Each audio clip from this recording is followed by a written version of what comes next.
Hello नमस्कार दोस्तों, SC80 bell का पूरा आपका स्वागत है। देखिए, अभी अभी यूपी सरकार ने एक बहुत बड़ी वैकेंसी का ऐलान किया है। वो है यूपी पुलिस कांस्टेबल का करीब 60,000 से भी ज़्यादा वैकेंसी सामने आई है निकल कर। आज देखिए 22 दिसंबर का तारीख डेट हो रहा है। आज ही जारी किया गया नोटिफिकेशन। इसके बारे में हम लोग देखिए डिटेल नोटिफिकेशन को हम लोग डिटेल से जानेंगे।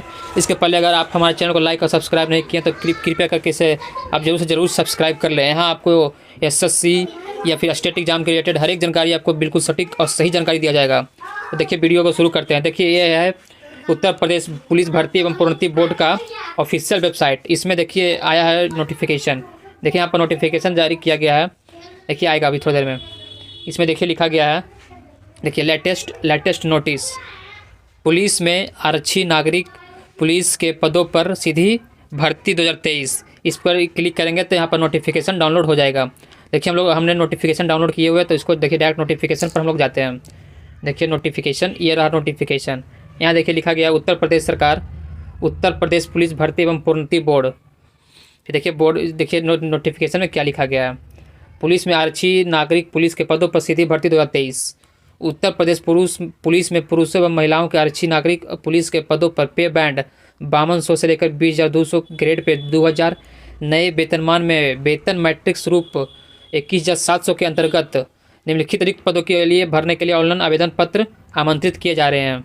फिर देखिए पदों की संख्या नीचे दिया गया है, कौन से श्रेणी में कितना पद है। इसमें UR अनारक्षित, UR में 24,102 पद है। EWS 6,024 पद। अन्य पिछड़ा वर्ग मतलब OBC में 16,264 पदों की संख्या है।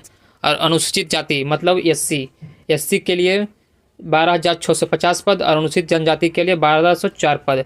चूँकि यूपी में ST की संख्या बहुत कम है, इसलिए इसमें 1,204 पद ही दिए गए हैं ST के लिए। तो टोटल मिला के हो जाते हैं 60,244 पद। ये बहुत बड़ी वैकेंसी निकल के सामने आ रही है। और कुछ कल या परसों तक में एक नोटिस भी वायरल हुआ था। इसमें फरवरी में एग्ज़ाम करवाने के लिए सारे स्टेट के पुलिसों के पास नोटिस आया था। अब वो सही है या गलत है इस बारे में जानकारी तो हम लोग को अभी कंफर्म नहीं है, लेकिन एक नोटिस जरूर वायरल हुआ था। फिर देखिए नीचे क्या लिखा गया है, नीचे जानते हैं सभी। फिर देखिए इसमें तारीख बताया गया है। ऑनलाइन आवेदन या शुल्क जमा प्रारंभ होने की तिथि मतलब 27/12/2023। 27 तारीख से स्टार्ट होगा इसका ऑनलाइन होना। और अंतिम तिथि इसका 16/1/2024 मतलब 2024 में 16 तारीख तक इसका अंतिम तिथि है। ज़्यादा दिन नहीं दिया गया, मात्र 20 दिन का समय दिया गया फॉर्म भरने के लिए। तो आप लोग प्लीज़ जल्दी फॉर्म भरें और ना ही सबसे अंतिम में, जब बीच में समय आएगा तो उस समय भरें। आपको अगर पहले भी फॉर्म भरने से भी कोई फ़ायदा नहीं होगा और अंतिम में तो बिल्कुल भी ना भरें, क्योंकि उसमें साइट क्रैश होने की संभावना बहुत अधिक बढ़ जाएगी, आप फॉर्म नहीं भरा पाएगा। फिर देखिए नीचे दिया गया है शुल्क समायोजन मतलब शुल्क एवं आवेदन में संशोधन की अंतिम तिथि 18/1/2024 मतलब संशोधन 18 तारीख तक हो सकता है। फिर देखिए नीचे दिया गया है क्या, आवेदन शुल्क। इस भर्ती प्रक्रिया के लिए आवेदन शुल्क 400 रुपये निर्धारित किया गया है। मतलब 400 रुपये फॉर्म भरने के लिए लगेगा ही लगेगा। मतलब UR का बताया गया है इसमें। अब बाकी SC ST का भी देखिए नीचे क्या लिखा गया या नहीं लिखा गया है, नहीं लिखा गया है। अब देखिए इसमें क्या आता है नोटिफिकेशन में, और देखना पड़ेगा। फिर देखिए अर्हताएँ, राष्ट्रीयता, भारत का नागरिक हो ये तो सभी नोटिफिकेशन में रहता है। देखिए और नीचे देखिए क्या लिखा गया है, नीचे जाते हैं हम लोग। हाँ देखिए यहाँ पर दिया गया है शैक्षणिक अर्हता, भारत में विधि द्वारा स्थापित बोर्ड द्वारा 10वीं एवं 12वीं कक्षा उत्तीर्ण या सरकार द्वारा मान्यता प्राप्त उसके समकक्ष अर्हता होनी आवश्यक है। मतलब 10th या 12th पास होना जरूरी है। अपेयरिंग में रहेंगे तो आपको फॉर्म भरने नहीं दिया जाएगा। आपको 10th और 12th पास किए हुए रहना बहुत ज़रूरी है। देखिए यहाँ पर नीचे लिखा गया है सम्मिलित होने वाले अपेयरिंग अभ्यर्थी पात्र ना होंगे। मतलब जो अपेयरिंग में हैं वो फॉर्म नहीं भर पाएंगे। फिर देखिए नीचे जाते हैं तो क्या क्या लिखा गया है, नीचे जाएं। हाँ देखिए आयु पुरुष अभ्यर्थियों ने दिनांक 1/7/2023 को 18 वर्ष की आयु प्राप्त कर ली हो और 22 वर्ष की आयु प्राप्त ना की हो। मतलब लास्ट एज 22 साल है और 18 साल से 22 वाले ही इसमें फॉर्म भर सकते हैं। अभ्यर्थियों का जन्म 2 जुलाई 2001 से पूर्व तथा 1 जुलाई 2005 के बाद का नहीं होना चाहिए। मतलब 2001 के पहले के वाले अभ्यर्थी इस फॉर्म को नहीं भरेंगे और 2005 वाले 1 जुलाई 2005 के बाद वाले अभ्यर्थी भी इस फॉर्म को नहीं भरेंगे। फिर देखिए नीचे दिया गया महिला अभ्यर्थियों के लिए, महिला अभ्यर्थियों ने 1/7/2023 को 18 वर्ष की आयु प्राप्त कर ली हो और 25 वर्ष की आयु प्राप्त ना की हो, अर्थात अभ्यर्थी का जन्म 2 जुलाई 1998 से पूर्व तथा 1 जुलाई 2005 के बाद का नहीं होना चाहिए। फिर नीचे देखिए दिया गया अनुसूचित जाति अनुसूचित जनजाति के बारे में। फिर नीचे देखिए और नीचे जाते हैं और क्या क्या लिखा गया है। देखिए यहाँ पर है भर्ती की प्रक्रिया। पहले में लिखित परीक्षा, ऐसे अभ्यर्थियों जिनके आवेदन पत्र प्रथम दृष्टया से सही पाए जाएंगे से ऑफलाइन लिखित परीक्षा में सम्मिलित होने की अपेक्षा की जाएगी। वो लिखित परीक्षा में वस्तुनिष्ठ प्रश्न का प्रश्न पत्र रखा जाएगा। लिखित परीक्षा 300 अंकों की होगी, ये जरूरी जान लें। 300 अंकों की परीक्षा होगी जिसकी समय अवधि 2 घंटे की होगी। इस लिखित परीक्षा में निम्नलिखित 4 विषय होंगे। पहला सामान्य ज्ञान, समान हिंदी, संख्यात्मक एवं मानसिक योग्यता, मानसिक अभिरुचि, बुद्धि बली एवं तार्किक क्षमता, मतलब जीके जीएस, हिंदी और रीजनिंग और मैथ, इतना क्वेश्चन इतना रहेगा। कुल मिलाकर अभ्यर्थियों को लिखित परीक्षा में गलत उत्तर देने के लिए ऋणात्मक अंक प्रदान किए जाएंगे।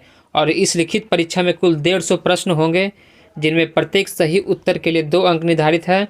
और आरक्षी भर्ती में नियमावली के अनुसार उक्त भर्ती में अभ्यर्थियों के प्रत्येक गलत उत्तर के लिए 0.5 ऋणात्मक अंक प्रदान किए जाएंगे। मतलब आपको एक सही करने पर 2 अंक दिया जाएगा और गलती करने पर 0.5 नंबर काट लिया जाएगा। इसमें यही लिखा गया है। फिर देखिए नीचे लिखा गया है यह लिखित परीक्षा OMR आधारित परीक्षा प्रणाली के अनुसार संपन्न कराई जाएगी। मतलब OMR पर मतलब ऑफलाइन परीक्षा ही होगी, इसे सीधे ये जान लें। फिर देखिए और नीचे देखते हैं क्या क्या लिखा गया है। फिर देखिए इसमें लिखा गया है अभ्यर्थियों की संख्या के अनुसार लिखित परीक्षा एक ही दिनांक को एकल पाली में अथवा एक से अधिक पाली में अथवा एक से अधिक दिनांकों को विभिन्न प्रश्न पत्र के साथ विभिन्न पाली में कराई जाएगी। मतलब यहाँ जान लें कि अगर ज़्यादा फॉर्म भरा जाता है तो विभिन्न दिनांकों में कराने का प्रावधान है और उसमें अंकों का नॉर्मलाइजेशन भी होगा। ये तो सभी परीक्षाओं में होता है, जब 2-3 पाली में कराया जाता है एग्ज़ाम तो नॉर्मलाइजेशन जरूर होता है। इसमें भी यही लिखा गया है। फिर देखिए नीचे लिखा गया है और देखते हैं नीचे क्या क्या लिखा गया है। और सब देखिए यही सब लिखा गया है। देखिए इसमें फिर बताया गया क्या क्या इसमें सिलेबस है, सिलेबस के बारे में दिखाया गया है। डॉक्यूमेंट, फिर देखिए डॉक्यूमेंट वेरिफिकेशन के बारे में आप लोग इसे नोटिफिकेशन को पढ़ लेना अच्छे से। मैं तो पूरा नहीं बता पाऊँगा लेकिन और भी दिखा देता हूँ। हाँ देखिए फिर यहाँ देखिए लिखा गया ऊंचाई, समान या अन्य पिछड़े वर्गों के अनुसूचित एवं और अनुसूचित जातियों के पुरुष अभ्यर्थियों के लिए न्यूनतम ऊंचाई 168 सेंटीमीटर होनी चाहिए। मतलब UR कैंडिडेट, OBC और SC कैंडिडेट के लिए 168 सेंटीमीटर ऊंचाई हाइट उनकी ज़रूर से ज़रूर होनी चाहिए। ये एक बहुत बड़ी बात आई है यहाँ पर। 168 सेंटीमीटर, SC को भी छूट नहीं दी गई है। फिर देखिए यहाँ पर दिया गया है अनुसूचित जनजाति, मतलब सिर्फ ST वालों के लिए छूट दी गई है। ST का ऊंचाई 160 सेंटीमीटर होना चाहिए। ST वालों की ऊंचाई 160, देखिए न्यूनतम ऊंचाई 160 सेंटीमीटर होनी चाहिए। और सीना, समान अन्य पिछड़े वर्गों और अनुसूचित जातियों के अभ्यर्थियों के लिए न्यूनतम सीमा का माप 79 सेंटीमीटर बिना फुलाए और कम से कम 84 सेंटीमीटर फुलाने पर, और अनुसूचित जनजातियों के अभ्यर्थियों के लिए 77 सेंटीमीटर बिना फुलाए और कम से कम 82 सेंटीमीटर फुलाने पर होना चाहिए। देखिए टिप्पणी दिया गया न्यूनतम 5 सेंटीमीटर सीना का फुलाव अनिवार्य है। मतलब आपको जब सीना को फुलाएंगे तो न्यूनतम 5 सेंटीमीटर तो फूलना ही चाहिए, तभी आप फिट हो पाएंगे। फिर देखिए और नीचे क्या दिया, देखिए महिला अभ्यर्थियों के लिए ऊंचाई, समान पिछड़े वर्ग और अनुसूचित जातियों की महिला अभ्यर्थियों के लिए न्यूनतम ऊंचाई 152 सेंटीमीटर और अनुसूचित जनजातियों के लिए 147 सेंटीमीटर होना चाहिए। और वजन, महिलाओं में वजन बहुत जरूरी होता है, 40 किलोग्राम तो ज़रूर से ज़रूर होना चाहिए महिलाओं का वजन। और फिर देखिए नीचे क्या क्या लिखा गया है, यही सब है। फिर शारीरिक दक्षता परीक्षण होगा, फिर चयन एवं अंतिम योग्यता सूची निकलेगा। ये सब देखिए आप लोग नोटिफिकेशन पड़ेगा उसको आपको सब कुछ पता चल जाएगा। यहाँ आपको बस ऊपर से बता रहा हूँ। नीचे जाने पर देखिए क्या लिखा गया है। देखिए आयु सीमा में छूट, लंबवत वर्टिकल जो वैकेंसी है उसमें अनुसूचित जाति के लिए 5 वर्ष की छूट प्रदान की गई है और अनुसूचित जनजाति के लिए भी 5 वर्ष की छूट, अन्य पिछड़ा OBC जातियों के लिए भी 5 वर्ष की छूट और आर्थिक रूप से कमज़ोर वालों के लिए छूट नहीं है। EWS वालों के लिए छूट नहीं है, कोई उम्र में छूट नहीं है EWS वाले के लिए। 36 वालों के लिए हॉरिजॉन्टल जो वैकेंसी है उसमें सब दिया गया है, उसको हम नहीं पढ़ने वाले हैं। फिर देखिए नीचे जाने पर यही सब है दिया गया भूतपूर्व सैनिकों के बारे में। आप फिर नीचे जाइए, ऑनलाइन आवेदन की प्रक्रिया सब फिर नीचे दिया गया, कैसे आवेदन करना है वो सब भी आप लोग इसे पढ़ लेंगे तो आपको जानकारी हो जाएगी। देखिए यहाँ फिर देखिए फोटोग्राफ एवं हस्ताक्षर, इससे आप जरूर से जरूर ध्यान रखें। यहाँ अगर यहाँ आप गलती करेंगे तो आपको हो सकता है कि परीक्षा में बैठने के लिए नहीं दिया जाए। फ़ोटो और सिग्नेचर में बहुत लोगों की गलती होता है, इससे आप लोग जरूर से जरूर सुने। आवेदन पत्र में अन्य सूचनाओं के अतिरिक्त फ़ोटो और हस्ताक्षर अलग अलग अपलोड करना होगा।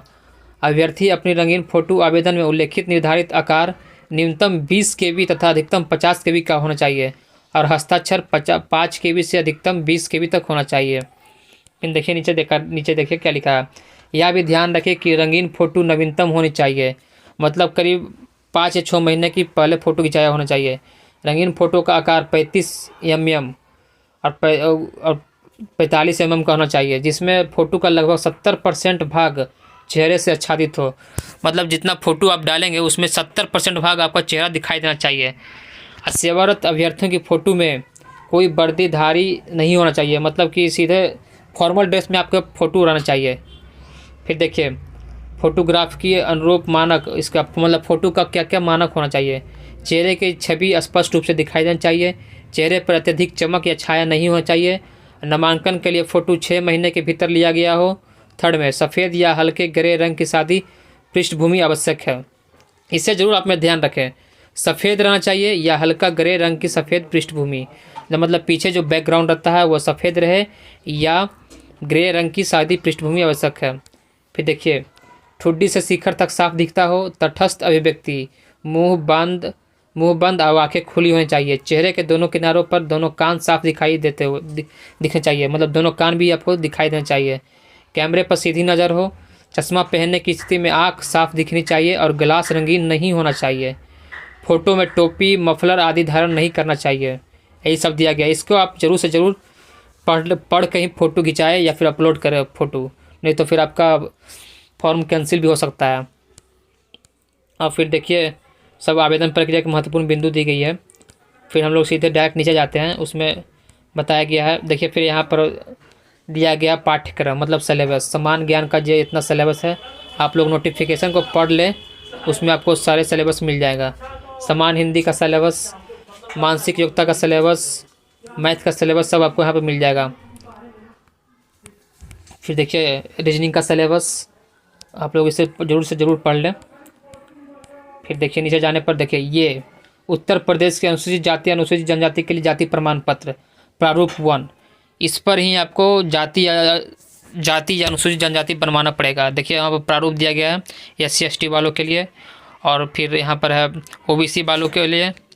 सब नोटिफिकेशन में ही दिया गया है। स्वतंत्रता सेनानियों के आश्रितों का प्रमाण पत्र है ये। फिर देखिए नीचे जाने पर EWS का भी प्रमाण पत्र सब नोटिफिकेशन में दिया गया है। उससे आप जरूर से जरूर नोटिफिकेशन के आप लोग जरूर से जरूर पढ़ लें। बस इतना ही है। और अगर आपको हमारी ये वीडियो अच्छी लगी हो तो आप हमारे चैनल को लाइक और सब्सक्राइब जरूर कर दें। Thank you.